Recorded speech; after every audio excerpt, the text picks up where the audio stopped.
এই চাপ বা আলিঙ্গন থেকে রেহাই পাবে। এমনকি মাসুম বাচ্চারাও নয়। তবে ব্যক্তি ভেবে কবরের এই চাপের মধ্যে পার্থক্য আছে। যদি আপনি মুমিন হন, তবে মা সন্তানের জন্য যতটা ব্যাকুল থাকে, কবর আপনাকে ঠিক ততটাই মায়া নিয়ে জড়িয়ে ধরবে।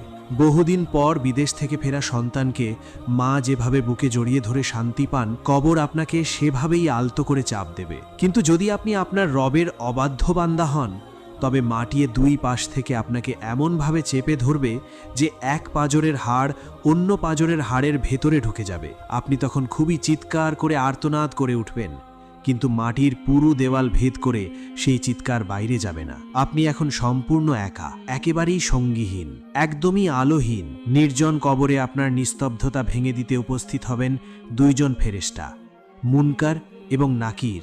তাদের চেহারা এত ভয়াবহ যে হাদিস শরীফে বলা হয়েছে, তাদের দেখে সাধারণ মানুষ তো বটেই, পাহাড়ও কেঁপে ওঠার কথা। তাদের হাতে থাকবে বিশাল লোহার হাতুড়ি। তারা আপনাকে শোয়া অবস্থা থেকে ধমক দিয়ে উঠিয়ে বসাবে। তাদের কণ্ঠে কোনো ভনিতা নেই, কোনো ভূমিকা নেই। শুরু হবে আপনার অনন্ত জীবনের পাশ ফেল নির্ধারণের পরীক্ষা। প্রথম প্রশ্ন, মান রব্বুকা, তোমার রব কে?